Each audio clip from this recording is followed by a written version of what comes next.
They say war is hell. Try coming home to this. I was sitting in a plywood shack outside Kandahar, eating an MRE that tasted like cardboard, soaked in regret, when my handler's encrypted message came through. 3 words that changed everything. Emma, hospital, now. Before we dive deeper into this story, I have one small request. Please subscribe, drop a like, comment, and hit that hype button to boost this channel so more people can discover these incredible Reddit stories. My daughter's name shouldn't have appeared on that screen, ever. The whole point of my work, the off-books operations, the fake identities, the months away from home, was to keep my family safe, to keep them out of this world. I read the full briefing twice, then a third time, hoping the words would rearrange themselves into something less horrific. They didn't. Emma Jefferson, 17 years old, admitted to Denver General 3 days ago. Double amputation, left leg below knee, right leg above knee, cause vehicular assault. Suspect, Clay Jefferson, stepfather. Status, released on bail, released on bail. I stood up so fast my chair hit the wall. The other guys in the room looked up from their cards, saw my face, and went back to their game without a word. They knew that look. It meant someone was about to have a very bad day. I need extraction, I told my handler on the sat phone. Now. Already arranged. You're Michael Anderson, consultant for Apex Security Solutions. Flight leaves in 2 hours. Shane, listen to me. Don't. My voice came out flat. Don't tell me to stay calm. Don't tell me to let the system handle it. Just get me home. The system. What a joke. The system had let Clay Jefferson post bail after running over my daughter. The system had given custody to my ex-wife Miranda 3 years ago when she remarried, claiming my unstable work schedule made me an unfit parent. The system had failed Emma in every possible way. I wasn't going to fail her again. The flight from Kandahar to Denver took 23 hours with layovers. I didn't sleep. Couldn't. Every time I closed my eyes, I saw Emma. Not as she was now, but as she'd been at 14, the last time I'd seen her in person. Tall for her age, with my dark hair and her mother's sharp cheekbones. Laughing at one of my terrible jokes, rolling her eyes at my overprotectiveness. Dad, I'm fine, she'd said when I'd called 2 months ago. Stop worrying. It's my job to worry. How's school? A pause. Too long. Fine. Emma. It's nothing, Dad. Just... Clay's been kind of intense lately, about grades and stuff. You know how he is. I should have known. Should have heard what she wasn't saying. Should have gotten on a plane right then. But I'd had a mission. Always another mission. Denver General looked exactly like every other hospital I'd ever been in. Sterile, fluorescent, smelling of antiseptic and despair. I walked through the main entrance as Michael Anderson, civilian contractor with perfectly forged credentials and a visitor's pass that would hold up to any scrutiny. Emma's room was on the 4th floor. I made myself walk slowly, normally, just another visitor. Inside, I was counting exits, noting security cameras, cataloging threats, old habits. She was awake when I walked in. The sight of her stopped me cold. They'd told me about the amputations, but knowing and seeing are different things. Her legs ended in bandages and compression wraps. Monitors beeped softly. Her face was pale, thinner than I remembered, but her eyes, those were still Emma's eyes. Sharp, angry, alive. Took you long enough, she said. Her voice was hoarse but steady. I figured you'd parachute onto the roof or something dramatic. I crossed the room and took her hand. I'm here now. Yeah. She squeezed back, hard. You are. We didn't cry. Neither of us. That would come later, in private. Right now, we had work to do. Tell me everything, I said. Emma's story came out in fragments, pieces she'd already told the police, pieces she'd held back. Clay had been getting worse for months. Controlling, paranoid, explosive. He'd accused her of disrespecting him, of turning Miranda against him, of a dozen imagined slights. The night it happened, he'd found texts on Emma's phone. Texts to me, complaining about him. He went crazy, Emma said. Started screaming about how I was poisoning Mom against him, how I was just like you, sneaky and manipulative. Mom tried to calm him down, but he shoved her into the wall. So I ran. He followed you. In his truck. I thought I could make it to the main road, flag someone down. But he caught up to me on Maple Street, the one with no sidewalk. Her voice went flat. He didn't even brake. I felt something cold and sharp settle in my chest. Not rage, not yet. This was something colder, more focused. The police report says it was an accident, I said carefully. Of course it does. Clay told them I ran into the street without looking, that he tried to stop but couldn't in time. Mom backed him up. Emma's laugh was bitter. She actually stood there in the police station and said I was going through a rebellious phase and probably did it for attention. Miranda said that. Mom chose him, Dad. She chose him over me. Again. The door opened. A nurse came in, checked Emma's vitals, adjusted her IV. She gave me a curious look but didn't ask questions. When she left, I pulled my chair closer to the bed. I'm going to fix this, I told Emma. All of it. How? He's got bail. He's got lawyers. He's got Mom lying for him. The cops think it was an accident. Then we'll show them it wasn't. I leaned forward. But I need you to trust me. Can you do that? Emma studied my face for a long moment. Whatever she saw there must have satisfied her because she nodded. What do you need me to do? For now? Heal. Let me handle the rest. But Emma? I waited until she met my eyes. This isn't going to be clean, or easy, or legal, necessarily. Are you okay with that? Dad, he took my legs. He took my life. And Mom helped him. Her voice was steel. I'm okay with whatever it takes. That's my girl, I thought, then immediately felt sick for thinking it. No father should be proud of his daughter's capacity for revenge. But here we were. I stayed with Emma until visiting hours ended, memorizing the layout of the hospital, the shift changes, the security patterns. When I finally left, I had 3 new burner phones, a list of names, and a plan forming in my mind. First stop, Miranda's house. My old house, technically, though she'd gotten it in the divorce. I parked 3 blocks away and walked, keeping to the shadows. It was after 10, but lights blazed from every window. Through the kitchen window, I could see Miranda pacing, phone pressed to her ear. I got close enough to hear. I know, she was saying. But Shane's back, Clay. He came to see Emma today. I don't want to lose you, but Shane's dangerous when he's angry. You don't know him like I do. A pause. Then Clay's voice, tinny through the phone speaker, but clear enough. Let him try. I've got friends, Miranda. Good friends. Your ex-husband wants to play hero. He's going to find out what happens to heroes in the real world. Miranda's voice dropped to a whisper. What about the police? If they start looking closer. They won't. We stick to the story. Emma was reckless. Ran into the street. Tragic accident. They've already bought it. But what if Shane? Shane's a ghost. He doesn't exist on paper. No job, no address, nothing. Who's going to believe him? I smiled in the darkness. Oh, Clay, you have no idea what ghosts can do. I pulled out one of the burner phones and took several photos through the window, Miranda and Clay together, clearly comfortable, clearly coordinating their story. Not enough for court, maybe, but enough to start building a case. Then I walked back to my car and started making calls. My first call was to Gina Patterson, Miranda's best friend since college. They'd had a falling out a year ago, something about Clay making a pass at Gina's daughter. Miranda had taken Clay's side. Gina had receipts. Shane? Gina sounded shocked. Oh my God, I heard about Emma. I'm so sorry. How is she? Alive. Angry. Gina, I need information. Anything. Tell me about Clay. Everything you know that Miranda doesn't. There was a long pause. Then, how much time do you have? Turned out Clay Jefferson was a piece of work even before he'd run over my daughter. Construction foreman, local golden boy, former high school football star who'd never quite lived up to his potential. He'd been married twice before Miranda, both marriages ending in restraining orders that mysteriously disappeared from public records. He had a reputation for playing fast and loose with building codes and safety regulations. And he had connections to some very unsavory people in Denver's construction underworld. There's this guy, Sasha Volkov, Gina told me. Russian, I think. He's always hanging around Clay's construction sites. Word is they're running some kind of side business. Drugs, maybe, or stolen materials. Nobody talks about it, but everybody knows. Miranda knows. She has to. She does Clay's books. Interesting. Very interesting. One more thing, Gina said. 2 years ago, there was an accident at one of Clay's sites. Worker fell from scaffolding, died instantly. OSHA investigated, but found nothing wrong. Then 6 months ago, another accident. Different site, different worker, same result. Both times, Clay walked away clean. You think they weren't accidents? I think Clay Jefferson is very good at making things look like accidents. And I think your daughter is lucky to be alive. I thanked Gina and hung up. Then I sat in my car for a long time, thinking. 2 late workers. 2 accidents. Emma's accident. A pattern.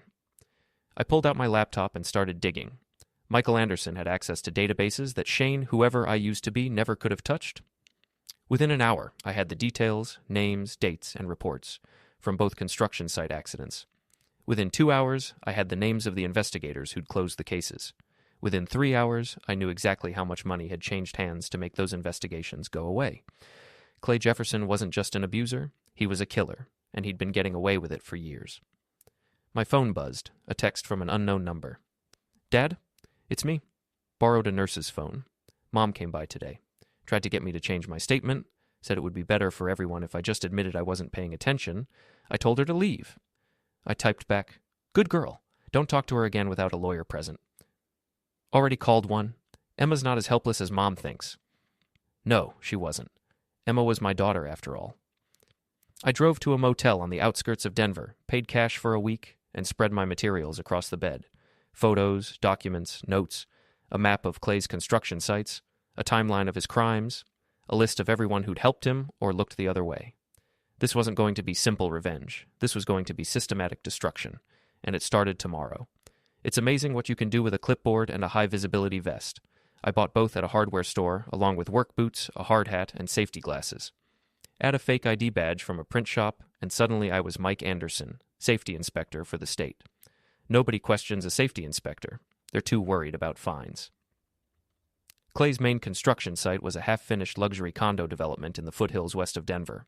6 buildings, 3 completed, 3 in various stages of construction. I arrived at 7 a.m., right when the first crews were showing up. The site foreman, not Clay, someone younger, barely glanced at my credentials. "Inspector? Nobody told me about an inspection today. Surprise visit. That's kind of the point." I gave him my best bureaucratic smile. "Don't worry, I'm just doing a routine safety check. Won't take long." "Clay's not here yet." "That's fine.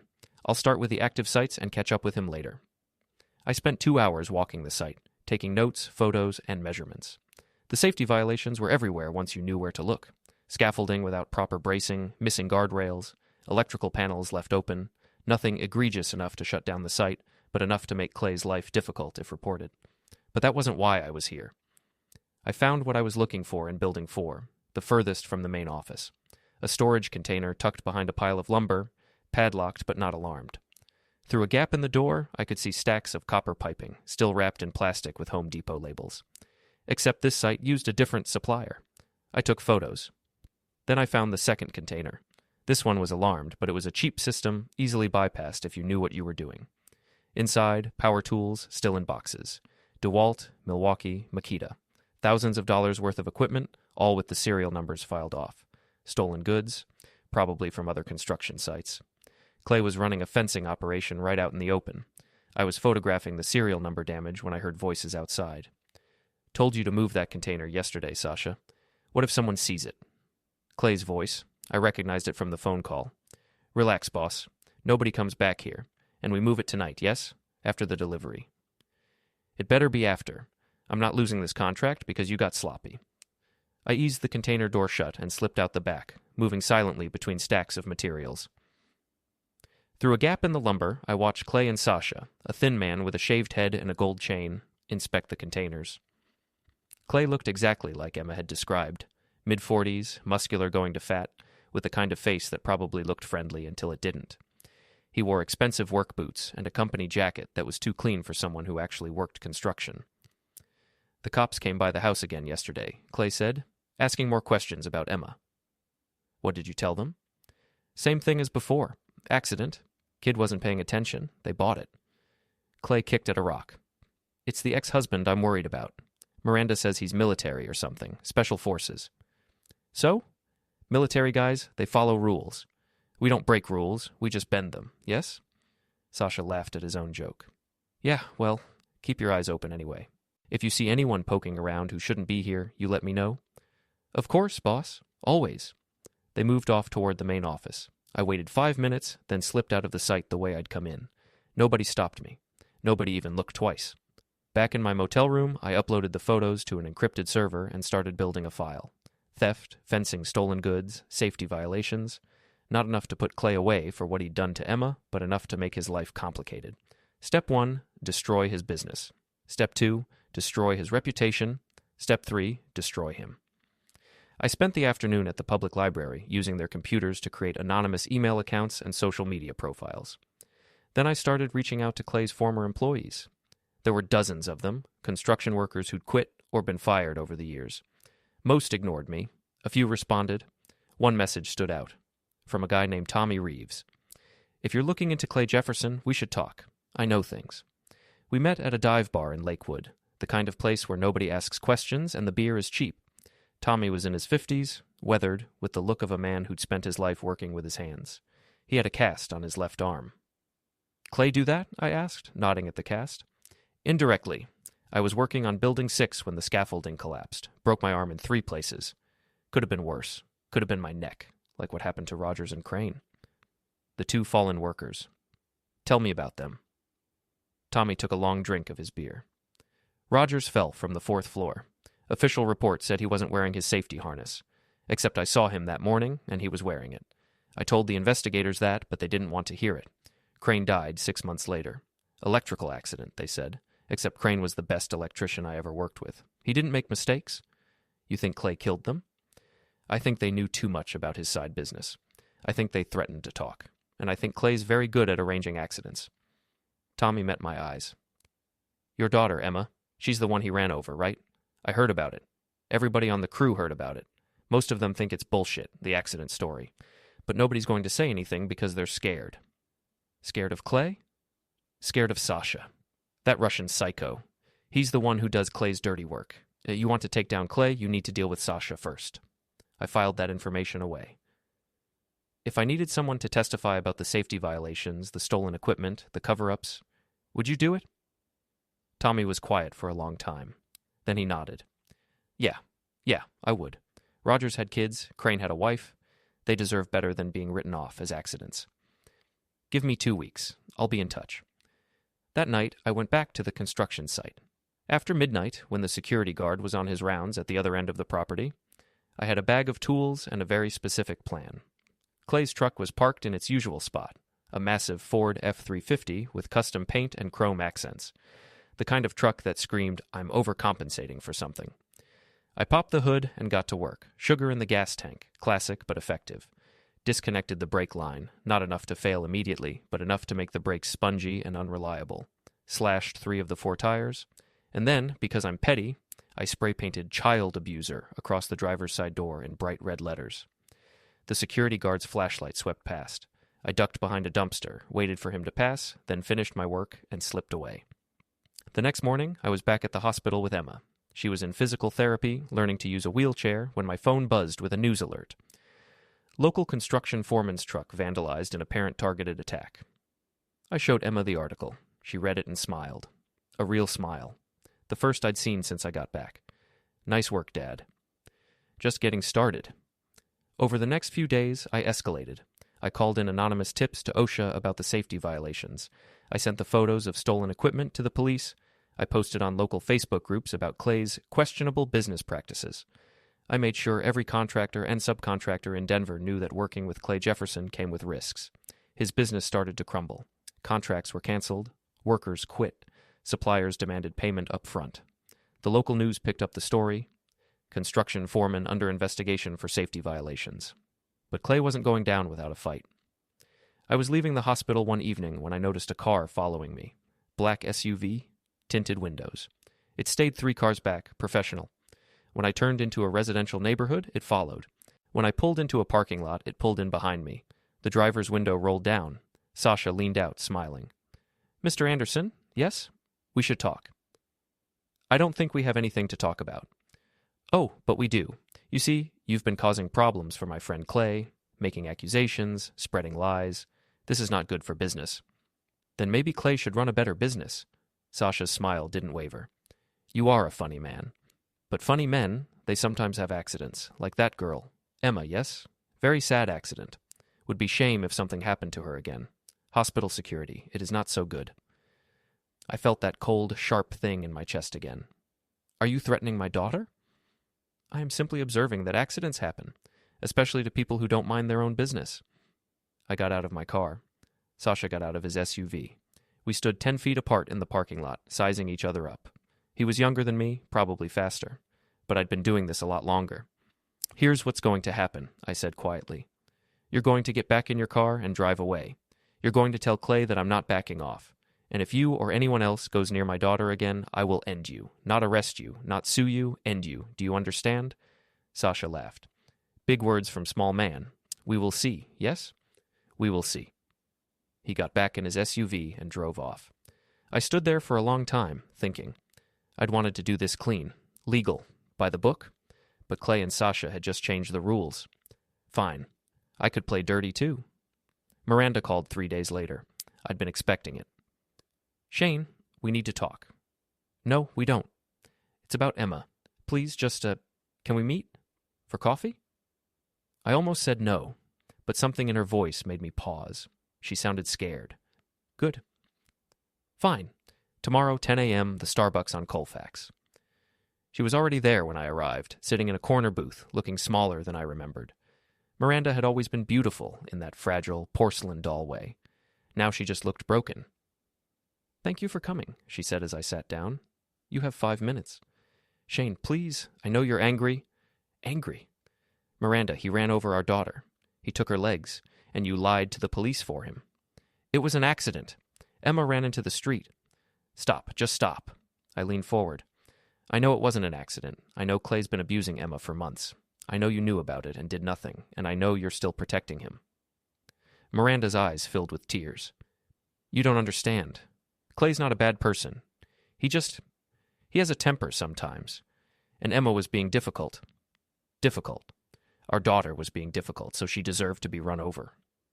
That's not what I meant. Then what did you mean, Miranda? Explain it to me. Make it make sense. She couldn't. She sat there crying, trying to find words that didn't exist. Finally, she whispered, I love him. More than you love Emma? That's not fair. Fair? You want to talk about fair? I pulled out my phone and showed her a photo. Emma in her hospital bed, legs ending in bandages. This is fair? This is what love looks like? Miranda looked away. What do you want from me? I want you to tell the truth. I want you to go to the police and tell them what really happened that night. I want you to stop protecting a man who tried to kill your daughter.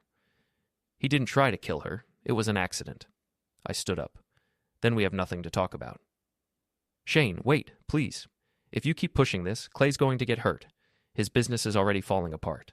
The police are investigating him. He's talking about leaving, starting over somewhere else. Good. He should run, because if he stays, I'm going to destroy him. He has friends, Shane. Dangerous friends. If you push too hard, let him bring his friends. I've dealt with worse. I walked out, leaving her crying into her coffee. I felt nothing. No pity, no regret. She'd made her choice. Outside, I called Officer Rain, the cop who'd taken Emma's initial statement. We'd developed a rapport over the past week. He was one of the few who seemed to actually care about what had happened. Officer Rain, it's Shane. I need to talk to you about the Jefferson case. I'm listening. Miranda just tried to convince me to back off the investigation. Said Clay was planning to leave town. I think he's going to run. We don't have enough to arrest him yet. The DA thinks the evidence is circumstantial. What if I could get you more evidence? Real evidence? What kind of evidence?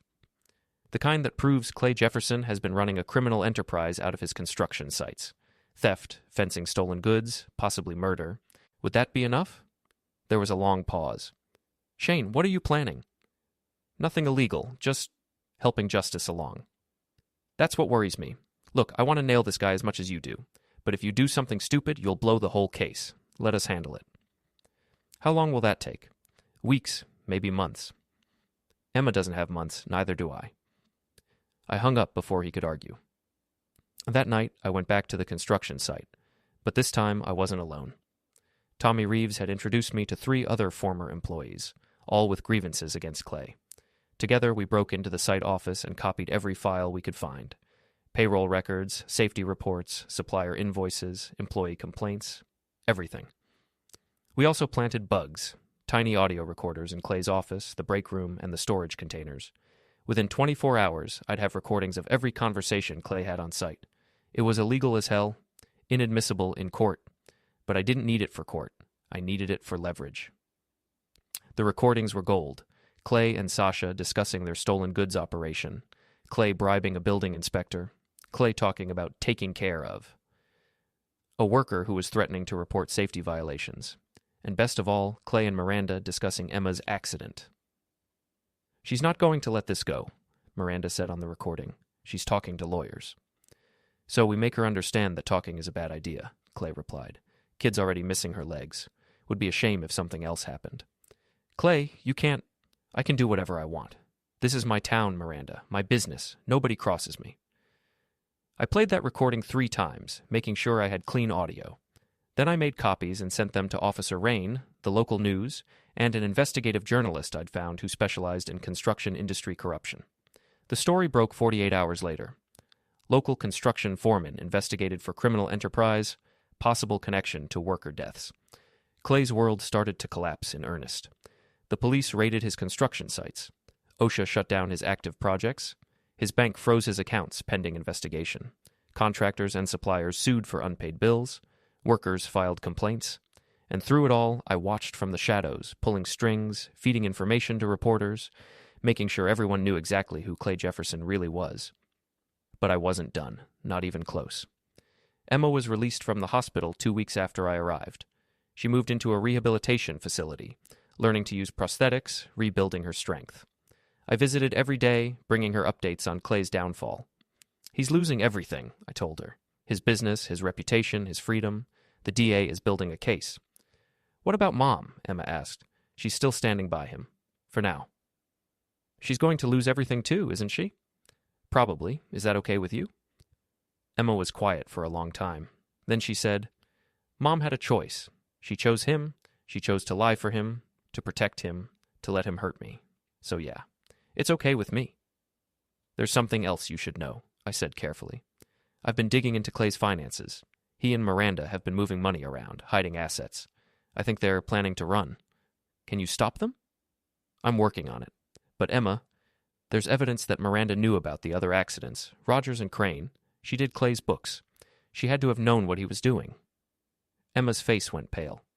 Mom was involved? I think so. I'm still gathering proof. But yeah, I think your mother has been helping Clay cover up his crimes for years. Then she's as guilty as he is. Yes, she is. Emma looked out the window for a long time. When she finally spoke, her voice was hard. Make them both pay, Dad. Whatever it takes. That night, I met with Gina Patterson again. She'd been feeding me information about Miranda and Clay's social circle, their friends, their routines. Now I needed something more specific. I need you to do something for me, I said. Something that might put you at risk. Name it. I need you to get close to Miranda again. Make up, apologize, whatever it takes. And I need you to get access to her computer. What am I looking for? Financial records, emails, anything that connects her to Clay's criminal activities. Can you do that? Gina thought about it, then nodded. Miranda's desperate right now. She's losing friends, losing status. If I reach out, act sympathetic, she'll probably jump at the chance to reconcile. Give me a week. It took 5 days. Gina called me from Miranda's house, whispering into her phone. I'm in. She went to take a shower. I've got maybe 15 minutes. Copy everything you can to this email address. I rattled off one of my encrypted accounts. Financial files, emails, texts, everything. Don't try to read it, just copy it all. Got it. Shane, she's really falling apart. She keeps crying, saying Clay's going to leave her, that you're destroying their lives. Part of me almost feels sorry for her. Don't. She made her choices. 12 minutes later, my email pinged with a massive data dump. I spent the rest of the night going through it, piecing together the story. Miranda hadn't just known about Clay's criminal activities. She'd been an active participant. She'd helped him launder money through shell companies. She'd falsified safety reports. She'd even helped him intimidate witnesses after Rogers' fall, sending threatening emails from untraceable accounts. And most damning of all, she'd known Clay was planning to hurt Emma. There was an email from 3 days before the accident where she'd written, "Just scare her. Don't actually hurt her. Please, Clay." His response, "Don't tell me how to handle my own family." I sat back, feeling sick. Miranda had known. She'd tried to stop it maybe, but she'd known. And when it happened, she'd chosen to protect Clay instead of Emma. My ex-wife wasn't just complicit, she was guilty. The next morning, I went to see Emma and showed her the emails. She read them in silence, her face expressionless. When she finished, she handed the phone back to me. "I want to see her," Emma said. "One last time. I want to hear her admit it." "Emma, please, Dad, I need to hear her say it. I need to know for sure that she chose him over me." Against my better judgment, I arranged it. Miranda came to the rehabilitation facility that afternoon, nervous, hopeful. She thought Emma wanted to reconcile. Emma let her hug her, let her cry, let her apologize. Then she said, "Mom, I need to ask you something, and I need you to be honest with me." "Of course, sweetie. Anything." "Did you know Clay was going to hurt me?" Miranda froze. "What? No, of course not. Don't lie to me. Not anymore." Emma pulled out a printed copy of the email. "Dad found this. You knew. You asked him not to hurt me, which means you knew he was planning something." Miranda's face crumpled. "Emma, I tried to stop him. But you didn't. You didn't call the police. You didn't warn me. You didn't leave him. You just asked him nicely not to hurt me too badly." Emma's voice was ice. "And when he did it anyway, you lied for him. You told the police I was being reckless. You tried to make me change my statement. You chose him. I love him.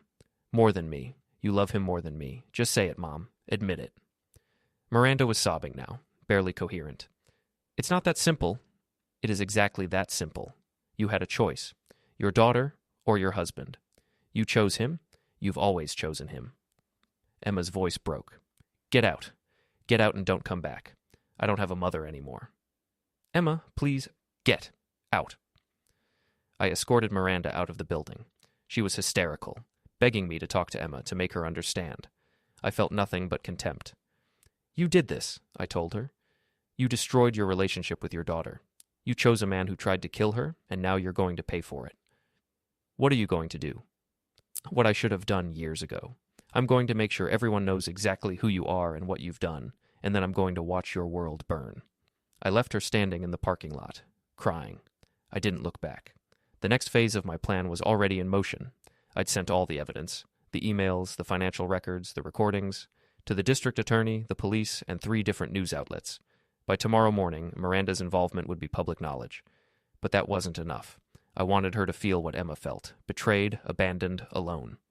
So I made some calls. To Miranda's parents, sending them copies of the emails and explaining exactly what their daughter had done.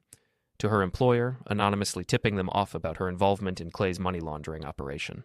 To her friends, all of them, making sure they knew she'd helped cover up Emma's assault. Within 24 hours, Miranda was radioactive. Her parents disowned her. She was fired from her job. Her friends blocked her number. Even Clay started to distance himself, realizing she was a liability. She tried to call me, over and over. I never answered. She tried to visit Emma. Security turned her away. She posted on social media, claiming she was the real victim, that I was manipulating everyone. Nobody believed her, and through it all, I watched, waiting, planning the final move, because Clay and Miranda weren't finished yet. They still had one card to play, and when they played it, I'd be ready. The text came at 2 a.m. "Dad, something's wrong. Someone's in the building." I was out of bed and dressed in 30 seconds. In my car in 60. The rehabilitation facility was 15 minutes away. I made it in 8, running every red light. Emma was safe. Security had responded to her call and locked down her floor. But someone had tried to access the building through a service entrance. The security footage showed a man in dark clothes, face obscured, trying to bypass the electronic lock. "It was Sasha," Emma said when I got to her room. "I saw him on the monitor before security showed up. He was coming for me, Dad." "Not anymore, he's not." I pulled out my phone and made a call. "Officer Rain, it's Shane. We have an attempted break-in at the rehabilitation facility. The suspect is Sasha Volkov, associate of Clay Jefferson. I'm sending you security footage now." "Shane, you need to let us handle this." "I am letting you handle it. I'm giving you evidence of attempted assault, maybe attempted murder. What you do with it is up to you, but if you don't move fast, I will." I hung up and turned to Emma. "Pack your things. You're not staying here." "Where are we going?" "Somewhere safe. Somewhere they can't find you." I moved Emma to a private facility in Colorado Springs, an hour south of Denver. It cost a fortune, but it had actual security. Guards, cameras, controlled access. Nobody was getting to my daughter again. Then I went hunting. Sasha wasn't hard to find. He had a routine. Every evening, he stopped at a bar in Aurora called The Hammer. He'd drink, play pool, make deals. He felt safe there. Untouchable. He was wrong. I waited in the parking lot until he came out, a little after 11. He was alone, slightly drunk, fumbling with his keys. Perfect. "Sasha," I called from the shadows. "We need to talk." He spun around, hand going to his waistband. Gun, probably. But I was faster. I had my weapon out and aimed before he could draw. "Don't," I said quietly. "Just don't." "You!" Sasha's eyes narrowed. "The inspector. I knew there was something wrong about you." "Smart. Too bad you didn't figure it out sooner." I gestured to a dark corner of the parking lot. "Walk, slowly." "You're not going to shoot me. Too many witnesses." "You'd be surprised what I'm willing to do. Walk." He walked. I stayed behind him, gun trained on his back, until we were in a dark alley behind the bar. No cameras, no witnesses. Just us. "You tried to hurt my daughter tonight," I said. "Why?" "I don't know what you're talking about." I hit him, not with the gun, just my fist, hard across the jaw. He went down. "Let's try again. You tried to break into Emma's facility. Why?" Sasha glared up at me. "Clay said to scare her, make her drop the charges, that's all." "By breaking into her room in the middle of the night? That's not scaring, Sasha. That's assault, maybe murder." "I wasn't going to kill her." "But Clay wanted you to, didn't he?" Sasha's silence was answer enough.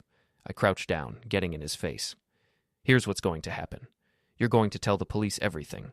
Every crime you and Clay committed, every person you hurt, every law you broke. You're going to testify against him in court, and in exchange, maybe the DA will go easy on you. I'm not a rat. You're whatever I say you are, because if you don't cooperate, I'm going to make your life hell.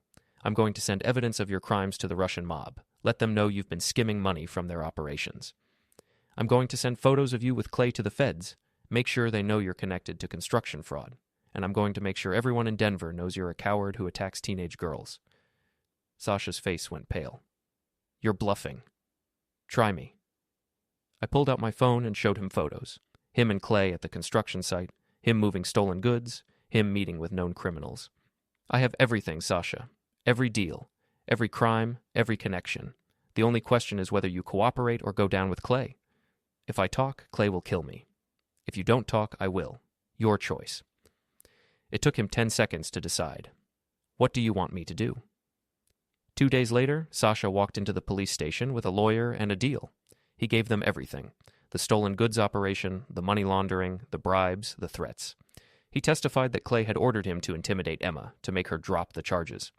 He provided evidence of Clay's involvement in the fatalities of Rogers and Crane. It was enough. The DA filed charges: attempted murder, assault, racketeering, theft, bribery, and about a dozen other counts. Clay Jefferson was arrested at his home, in front of the news cameras, in handcuffs. Miranda was arrested the same day, charged as an accessory. The evidence from her emails and financial records was damning. She'd helped Clay cover up his crimes, laundered his money, and known about his plans to hurt Emma. I watched the arrests on the news with Emma. She didn't smile, didn't celebrate. She just nodded once and said, "Good." But it wasn't over. Not yet. Clay made bail again. His lawyers were good, and he still had money hidden away. He was out within 24 hours, furious, desperate, and dangerous. And he knew exactly who to blame. The attack came 3 days later. I was leaving Emma's new facility when a truck came out of nowhere, trying to run me off the road. Clay's truck, the one he'd replaced after I'd vandalized the first one. I swerved, barely avoiding the collision, and accelerated. Clay followed, ramming my rear bumper, trying to force me into oncoming traffic. We were on a mountain road, narrow and winding, with a steep drop-off on one side. "You ruined my life," Clay screamed through his open window. "You destroyed everything." I didn't answer. I was too busy trying not to die. He rammed me again, harder. My car skidded, tires screeching, inches from the edge. I corrected, accelerated, and took the next turn at speed. Clay followed, his bigger truck struggling with the curves. I'd driven these roads during my surveillance. I knew every turn, every straightaway, every place where the road narrowed or the drop-off got steeper. Clay didn't. At the next hairpin turn, I braked hard and cut inside. Clay, going too fast, couldn't follow. His truck skidded, tires screaming, and slammed into the guardrail. Metal shrieked. The truck teetered on the edge, front wheels hanging over the drop. I stopped my car and got out. Clay was trapped in his truck, held in place by his seatbelt, staring down at a 100-foot drop. His face was white with terror. I walked over to the driver's side window. "You tried to kill my daughter. You tried to kill me. You've hurt people, destroyed lives, and never faced consequences. That ends now." "Help me," Clay gasped. "Please. The truck's going to fall." "Yeah, it might. You can't just leave me here. Watch me." I pulled out my phone and called 911. "I'd like to report a single vehicle accident on Highway 72, Mile marker 15. Driver appears to be trapped. You might want to send emergency services. I hung up and looked at Clay. They'll be here in 20 minutes, maybe 30. Whether you're still alive when they arrive depends on how well you installed that guardrail.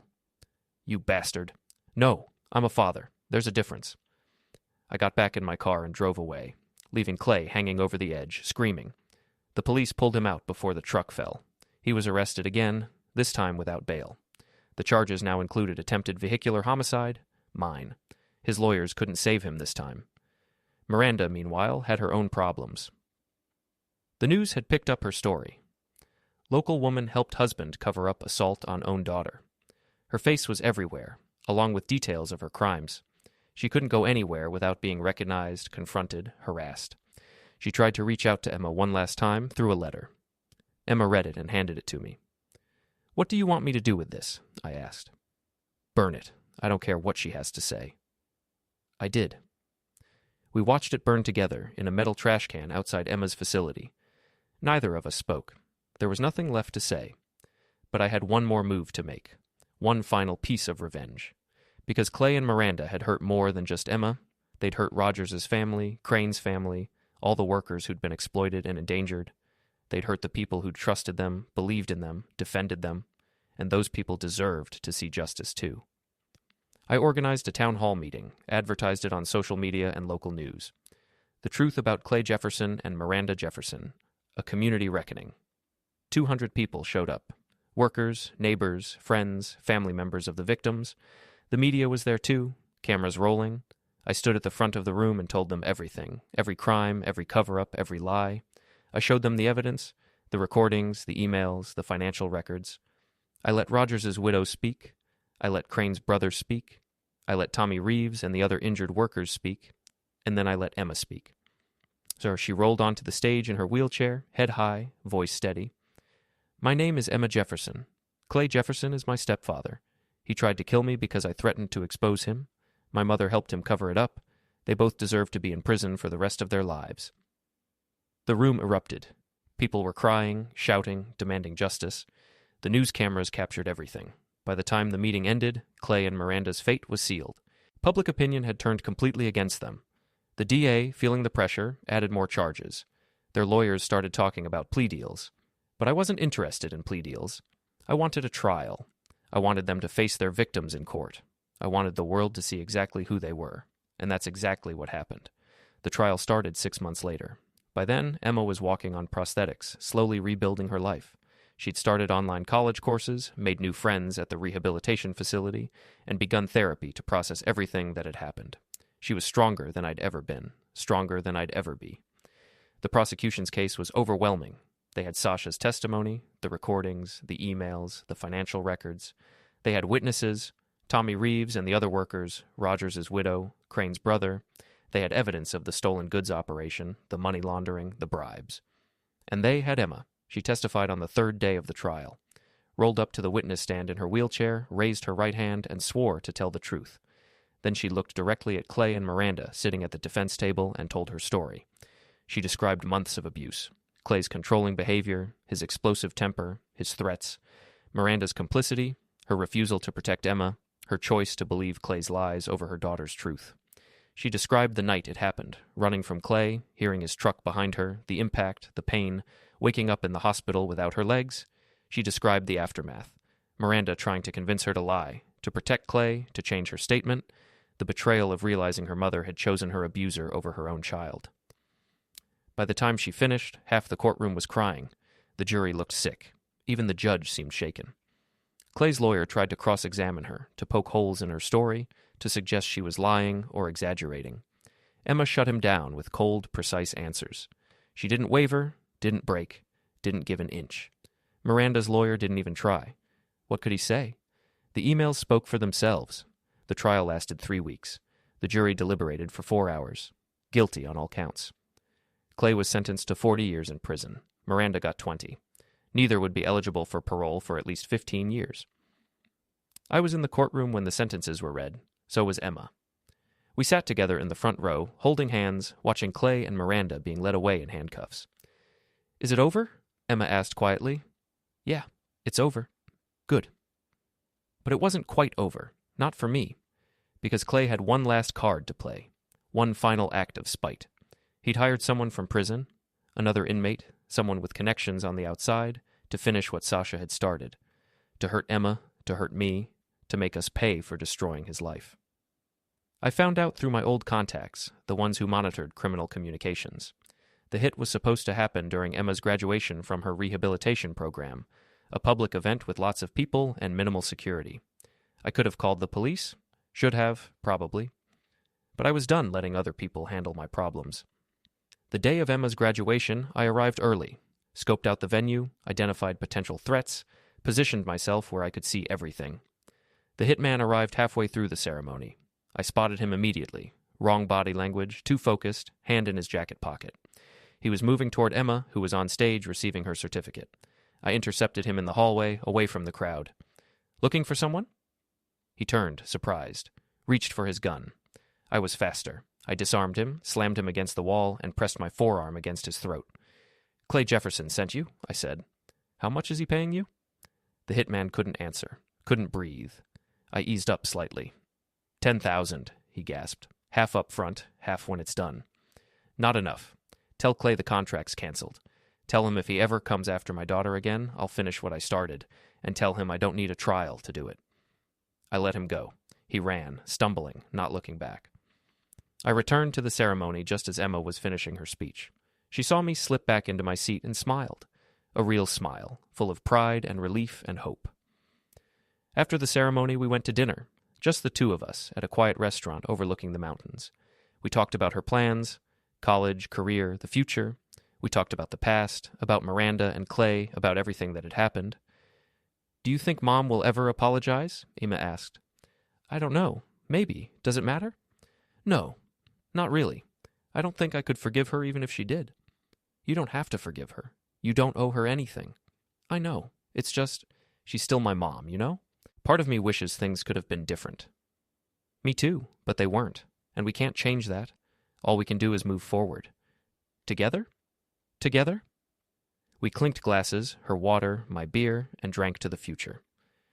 2 weeks later, I got a call from Officer Rain. "Thought you'd want to know. Clay Jefferson was attacked in prison, stabbed by another inmate. He's in critical condition." "Is he going to make it?" "They think so, but he'll be in the hospital for a while. And when he gets back to prison, he's going into solitary, for his own protection." "Good. Shane, did you have anything to do with this?" "No, but I'm not sorry it happened either." Rain was quiet for a moment. Then, "Neither am I. Take care of yourself. And Emma. Always."